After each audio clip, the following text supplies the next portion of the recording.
Hello नमस्कार दोस्तों। Solar panel कितने टाइप के होते हैं और कौन सा सोलर पैनल हमें परचेज करना चाहिए? जब भी हम सोलर ऑन ग्रिड सिस्टम और solar of grid system, solar hybrid system market में खरीदने जाते हैं, सबसे पहला क्वेश्चन हमारे मन में ये आता है कि कौन सा सोलर पैनल हमें परचेज करना चाहिए।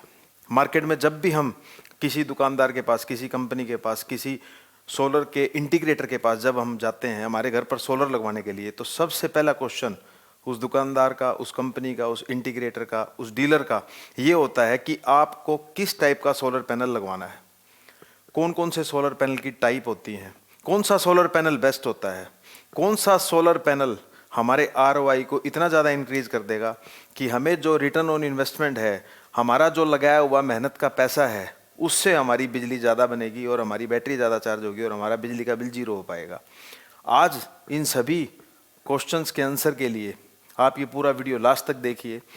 सबसे मेन ज़रूरी टॉपिक है ये पॉलीक्रिस्टलाइन, मोनोक्रिस्टलाइन, मोनोपर्क, किस किस टाइप के सोलर पैनल मार्केट में अवेलेबल हैं, ताकि आप अपने घर पर इतना महंगा और अच्छा सोलर सिस्टम लगाने से पहले आप ये सभी जानना आपके लिए बहुत ज़रूरी है।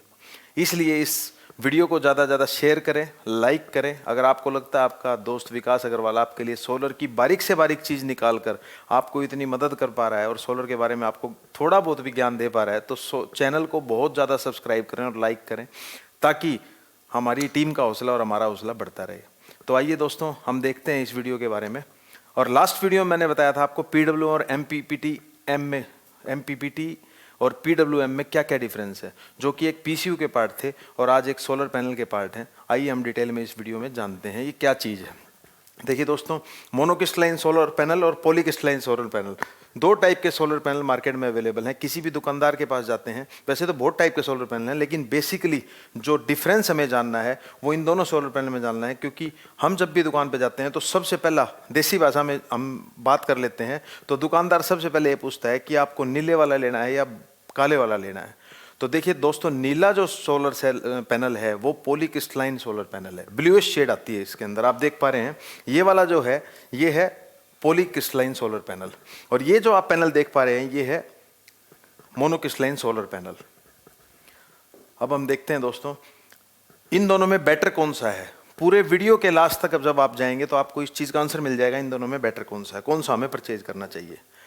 देखिए दोस्तों, इन दोनों में डिफरेंस क्या है मैंने आपको पहले बताया। सबसे पहले दुकानदार का, कंपनी का, डीलर का ये सवाल होता है कि आपको कौन सा परचेज करना है। आप देख पा रहे हैं दोस्तों, जिसकी ब्लूइश शेड है, दोनों पैनल में 72 सेल हैं। अगर हम बात करें 330 वाट के पैनल की, 330 वाट में जो अवेलेबल होता है वो पॉलीक्रिस्टलाइन पैनल अवेलेबल होता है। 370 एंड अबव जो वैरायटी अवेलेबल है वो मोनोक्रिस्टलाइन की अवेलेबल है। आप देख पा रहे हैं दोनों का साइज भी बिल्कुल सेम है, साइज में कोई डिफरेंस नहीं होता। दोनों के अंदर 72 पैनल हैं, दोनों मोनोक्रिस्टलाइन और पॉलीक्रिस्टलाइन में।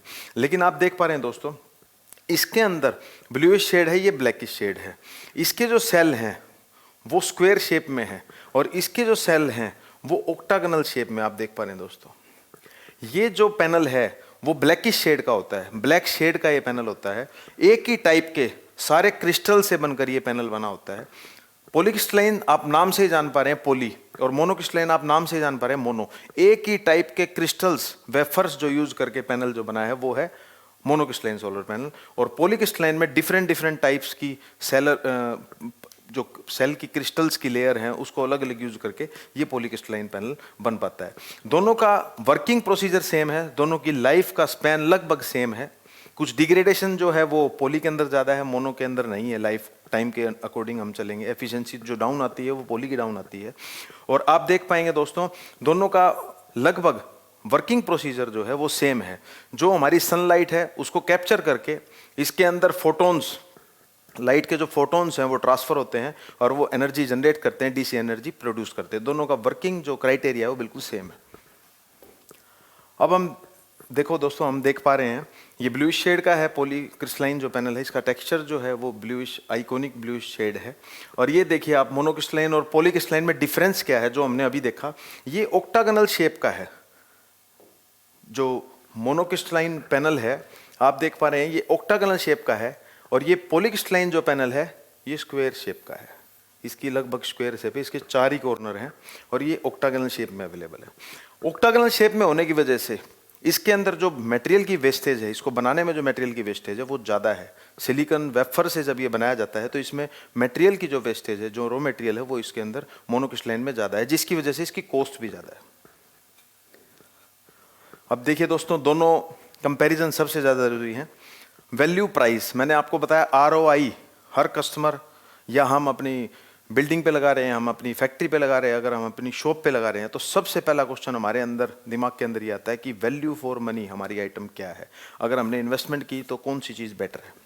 हमने इनकी जो स्पेसिफिकेशन है, इनको बनाने का जो तरीका है वो हमने जान लिया, लेकिन कौन सा बेटर है, which one is better, efficiency किसकी बेटर है, कॉस्ट किसकी लो है, किसकी ज़्यादा है। ये देखिए दोस्तों, मोनोक्रिस्टलाइन जो पैनल है इसका एफिशिएंसी रेट जो है 20% है। लाइफ मैंने पहले ही बताया, लाइफ स्पैन सब लगभग सभी सोलर पैनल का सेम है। नीचे थिन फिल्म पैनल हैं जो कि पुराने टाइम में यूज़ होते थे। आजकल जो दो बेसिकली जो पैनल चले हुए हैं, मोनो और पॉली चले हुए हैं। 25 ईयर दोनों की लाइफ है। हाई एफिशिएंट एंड ड्यूरेबल, ये हमने जान लिया है। हाई एफिशिएंट है मोनो सोलर पैनल। एक्सपेंसिव हैं, एक्सपेंसिव इसलिए हैं क्योंकि इनके अंदर मटेरियल जो है उसमें जो एक तो वेस्टेज ज़्यादा है और इसके अंदर जो मटेरियल लगा है वो ज़्यादा एक्सपेंसिव मटेरियल लगा होता है सिलिकॉन का। पॉलीक्रिस्टलाइन पैनल की एफिशिएंसी रेट है 16%, जो कि आप देख पा रहे हैं करीब करीब 2 से 3% ये डाउन होती है मोनो के कंपैरिजन में। लाइफ स्पैन सेम है, कॉस्ट इसकी कम होती है, लेस एफिशिएंट होते हैं। ये सबसे मेन जरूरी चीज़ आप देख पा रहे हैं, लेस एफिशिएंट है। अब हमें ये चीज़ भी जाननी है, क्या हम कॉस्ट ज़्यादा लगाकर अगर हम mono PERC panel, monocrystalline panel use कर रहे हैं तो पॉली की जो एफिशिएंसी कम है उसके कंपैरिजन में हमें ज़्यादा पैसा खर्चना ठीक रहेगा, या हमें नंबर ऑफ पैनल्स बढ़ाकर लगाना किसी छत के ऊपर वो ज़्यादा ठीक रहेगा। वो भी हम इस वीडियो में जानते हैं दोस्तों। अब देखिए दोस्तों, ये भी एक कंपैरिजन चार्ट है। आप देखेंगे एफिशिएंसी रेट फिर इसमें डाउन है।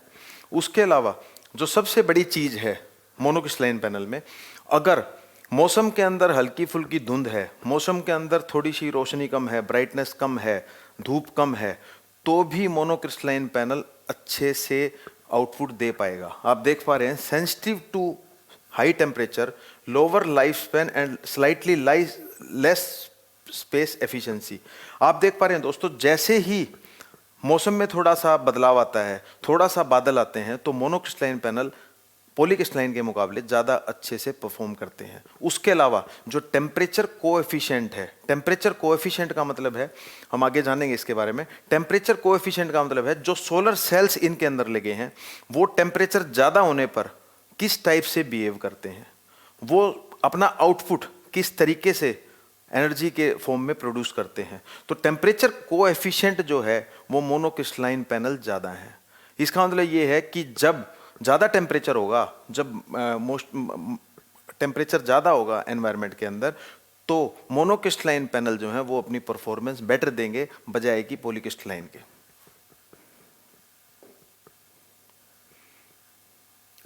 ये सारी चीज़ें वही हैं। जब हमारे पास स्पेस कम होगा किसी छत के ऊपर, हमारे बिल्डिंग के ऊपर, हमारे फैक्ट्री के ऊपर, हमारे घर के ऊपर, अगर हमारे पास स्पेस कम है तो दोस्तों हमेशा आपको मोनोक्रिस्टलाइन पैनल के लिए ही सोचना चाहिए और उसी को ही प्रेफर करना चाहिए। मैं आपको बताता हूँ क्यों करना चाहिए। सपोज कीजिए आपके पास लगभग 10,000 स्क्वायर फीट का एरिया है। 10,000 स्क्वायर फीट में अगर आप 30 किलोवाट सोलर पैनल लगाना चाहते हैं, 30 किलोवाट सोलर पैनल अगर आपने लगाया है और 10,000 स्क्वायर फीट का एरिया आपके पास है, तो आप 330 वॉट के जो पॉलीक्रिस्टलाइन पैनल आएंगे उनकी आपको लगभग 100 पॉलीक्रिस्टलाइन पैनल की जरूरत पड़ेगी अगर आपको 30 किलोवाट पैनल लगाने हैं तो। लेकिन जो ये जनरेशन देंगे, जितनी ये जनरेशन देंगे, अगर आपने 370 वोल्ट का मोनोक्रिस्टलाइन पैनल अगर आपने लगा लिया और ये 100 पैनल लगा लिए, तो ये आपको ज़्यादा जनरेशन दे पाएंगे, क्योंकि एक ही पैनल में साइज सेम होने के बावजूद वाटेज इसके अंदर मोनोक्रिस्टलाइन पैनल में ज़्यादा है। उसके अलावा इनमें आपको 370 पैनल, अगर आप वाट का पैनल यूज़ करेंगे तो आपको 100 पैनल की जरूरत नहीं पड़ेगी। यहाँ आपको 90 पैनल में ही आपको सेम आउटपुट मिल जाएगा जितना कि आपको 100 पैनल में मिल रहा है। उसके अलावा 100 पैनल जो हैं वो आपका जो स्क्वायर फीट में एरिया कवर करेंगे वो 90 के मुकाबले ज़्यादा करेंगे, जिसकी वजह से हमेशा प्रेफरेबल जो होता है फैक्ट्रीज में, इंडस्ट्री में, घरों में भी आप मोनोक्रिस्टलाइन पैनल के साथ जाएं। मोनोक्रिस्टलाइन पैनल आजकल 550 वाट में भी, 650 वाट में भी सभी ब्रांडेड कंपनियों में अवेलेबल हैं, 450 वाट में भी अवेलेबल हैं और 370 वाट में भी अवेलेबल है। अब आप देखेंगे इसके अंदर जो मोनोक्रिस्टलाइन पैनल है 350 वाट की एक स्पेसिफिकेशन शीट ली गई है, जिसके अंदर मैंने आपको पहले ही बताया था 72 सेल इसके अंदर हैं पैनल के अंदर, और सेल की जो एफिशिएंसी आप देख पा रहे हैं 20.40 है। जबकि आप पॉलीक्रिस्टलाइन पैनल की किसी भी स्पेसिफिकेशन शीट को देखेंगे तो सेल की एफिशिएंसी जो है वो 17.02 17.9 मैक्सिमम होगी। किसी भी ब्रांडेड कंपनी का आप पैनल लेंगे तो आप देख पा रहे हैं इसमें सेल की एफिशिएंसी ज़्यादा होने की वजह से इसका आउटपुट भी ज़्यादा है, और कम एरिया में आपको ज़्यादा अगर करंट चाहिए, कम एरिया में अगर आपको ज़्यादा इलेक्ट्रिसिटी प्रोड्यूस करनी है तो हमेशा आप मोनोक्रिस्टलाइन पैनल के साथ ही जाएं। ये देखिए दोस्तों, इसके अंदर मैंने आपको पहले ही बताया था मटेरियल जो यूज है मोनोक्रिस्टलाइन पैनल के अंदर, मोनो नाम से हम जानते हैं, सिंगल प्योर सिलिकॉन क्रिस्टल इसके अंदर यूज किया गया है।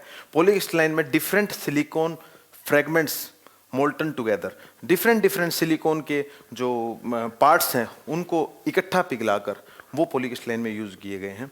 जिसकी वजह से सबसे बड़ा इफेक्ट जो आता है, जब हमारे इनका दोनों का काम है एनर्जी को प्रोड्यूस करना, जब हमारे सनलाइट जो है वो पैनल के ऊपर डलती है तो जब एक ही टाइप के जो सोलर क्रिस्टल जो यूज किए गए हैं मोनो के अंदर, उसके अंदर क्या होता है, फोटोन्स को ट्रांसफर करने के लिए बहुत ज़्यादा स्पेस मिल जाता है, जिसकी वजह से जो फोटोन जितना ट्रांसफर होंगे, जितना ज़्यादा इधर उधर घूमेंगे, उतनी ही ज़्यादा एनर्जी वो ज़्यादा प्रोड्यूस करेंगे। और जब हम पॉलीक्रिस्टलाइन पैनल की बात करते हैं तो इसके अंदर डिफरेंट लेयर्स जो हैं अलग अलग सिलिकॉन की यूज़ की गई हैं, जिसकी वजह से लेसर स्पेस रहता है फोटोन्स को इधर उधर घूमने के लिए, जिसकी वजह से जो एनर्जी जो प्रोड्यूस पॉली वाला करेगा उससे ज़्यादा मोनो वाले पैनल इसकी एनर्जी को प्रोड्यूस करेंगे। जिसका एग्जाम्पल हमने पीछे भी देखा है कि जो एफिशिएंसी है, ये देखिए कन्वर्जन एफिशिएंसी जो है ये 20% तक मोनो में चली जाती है, जबकि ये पॉली के अंदर मैक्सिमम 16% है हर एक ब्रांडेड पैनल के अंदर। ये एफिशिएंट ज़्यादा है, ये लेस एफिशिएंट है। ये देखिए सबसे बड़ा इफेक्ट जो है वो टेम्परेचर का है। हमारे एरिया में अभी गर्मी आप देखेंगे, जो हम नॉर्थ इंडिया में रह रहे हैं, इसके अंदर जो मई जून जुलाई के जो टाइम आएगा उसके अंदर गर्मी जो है वो बढ़ती चली जाएगी। जिस टाइम पे जब हम टेम्परेचर कोएफिशिएंट की बात करेंगे तो आप देख पा रहे हैं 0.32 0.5 मोनोक्रिस्टलाइन पैनल जो है 0.32 0.5। इसका सबसे मेन हम फंडामेंटल समझ लेते हैं। इसका मतलब क्या होता है? इसका मतलब ये होता है अगर 1 डिग्री सेल्सियस और 32 फ़ारेनहाइट टेम्परेचर अगर राइज होता है तो ये जो मोनोक्रिस्टलाइन पैनल है ये अपनी एफिशिएंसी को 0.32 0.5 तक लूज कर जाता है। इतनी एफिशिएंसी इसकी डाउन आ जाती है। और उसके कंपैरिजन में अगर सेम हम बात करें 1 डिग्री टेम्परेचर और 32 फ़ारेनहाइट टेम्परेचर अगर हमारे एटमॉस्फेयर में राइज होता है तो इसके अंदर आप देख पाएंगे इसकी एफिशिएंसी 1% तक लेस हो जाती है, जिसकी वजह से ये पैनल कम परफॉर्म करने लग जाता है। उसके अलावा जो लाइफ स्पैन है इसका 40 साल तक की एस्टिमेटेड लाइफ मानी गई है। जो प्रोडक्ट की परफॉर्मेंस वारंटी है वो 40 साल तक इसकी लाइफ है। और इसके अंदर आप देख पाएंगे इसकी मैक्सिमम लाइफ 35 ईयर्स है। लाइफ का जो स्पैन है हम देखेंगे हर साल जो पॉलीक्रिस्टलाइन पैनल है, मोनोक्रिस्टलाइन पैनल है, इनकी जो एफिशिएंसी डाउन होती है उसके रेशो में भी फर्क है। 0.1% 0.2% करीब एफिशिएंसी पॉलीक्रिस्टलाइन पैनल की मोनो के मुकाबले ज़्यादा डाउन होती है। इसका मतलब ये है कि जो लाइफ है वो पॉलीक्रिस्टलाइन पैनल की कम होती है। अब देखिए इसके आगे मैंने आपको फिर बताया था कि टेक्नोलॉजी जो है वो बहुत स्पीड से चेंज होती जा रही है। पॉलीक्रिस्टलाइन पैनल आए, फिर मोनोक्रिस्टलाइन पैनल आए, मोनोपर्क पैनल भी अब मार्केट में आ चुके हैं, मोनोपर्क हाफ कट भी आ चुके हैं। हम अगले वीडियो में देखेंगे कि मोनोपर्क और मोनोपर्क हाफ कट के अंदर क्या फ़र्क है और ये दोनों पैनल किस तरीके से मार्केट में अपना बहुत ज़्यादा आने वाले टाइम में अपनी एफिशिएंसी बढ़ा पा रहे हैं, और जिसकी वजह से बड़े जो प्रोजेक्ट हैं वो सारे के सारे मोनोपर्क में भी जा रहे हैं। पर्क टेक्नोलॉजी जो है passive emitter and rear contact solar cells. देखिए दोस्तों पीछे जो शीट लगी होती है हमारी, जो फ्रेम के पीछे जो शीट लगी होती है उसके अंदर कई बार फोटोन्स जो हमारे हैं ट्रांसफ़र होके वो वापसी चले जाते हैं, जिसकी वजह से एनर्जी कम प्रोड्यूस हो पाती है। मोनोक्रिस्टलाइन की बात करें या पॉलीक्रिस्टलाइन की बात करें, लेकिन जो मोनोपर्क टेक्नोलॉजी है, इतनी कमाल की टेक्नोलॉजी मार्केट में आई है, इसके अंदर पीछे भी ग्लास ही दिया हुआ है, जिसकी वजह से वो कई बार चांसेस ये रहते हैं कि फोटोन्स वो वापसी ना होकर वो नीचे पीछे से रिफ्लेक्शन में टकरा कर ज़मीन पर और वो दोबारा एनर्जी को प्रोड्यूस करते हैं। मोनोपर्क कमाल की टेक्नोलॉजी है, इसको हम नेक्स्ट वीडियो में हम डिस्कस करेंगे। मुझे पूरा उम्मीद, पूरा भरोसा है कि आपको अब जब भी आप दुकानों पर किसी डीलर के पास अपने घर पर solar on grid of grid system लगवाने जाएंगे तो आपका लगभग सारे क्वेश्चंस आपके क्लियर हैं और आप अच्छे से सिलेक्ट कर पाएंगे कि आपको कौन सा पैनल लेना चाहिए मार्केट के अंदर। तो वीडियो अगर आपको अच्छा लगा हो तो ज़्यादा से ज़्यादा शेयर करें, सब्सक्राइब करें, लाइक करें। और हमारा टारगेट 1100K, मैंने आपको बताया था दोस्तों कि हमें 31 मार्च तक 100K तक जाना है, हमारा टारगेट को अचीव करना है और हमारे को सिल्वर बटन लेके आना है। तो इसमें सब आप हमारा पूरा सहयोग करेंगे। इतना अच्छे से वीडियो को सुनने के लिए, ज़्यादा से ज़्यादा सब्सक्राइबर बढ़ाने के लिए और ज़्यादा से ज़्यादा वीडियो को लाइक करने के लिए और पीछे इतना ज़्यादा प्यार प्रेम देने के लिए विकास अग्रवाल की तरफ से बहुत बहुत धन्यवाद सभी को। नमस्कार।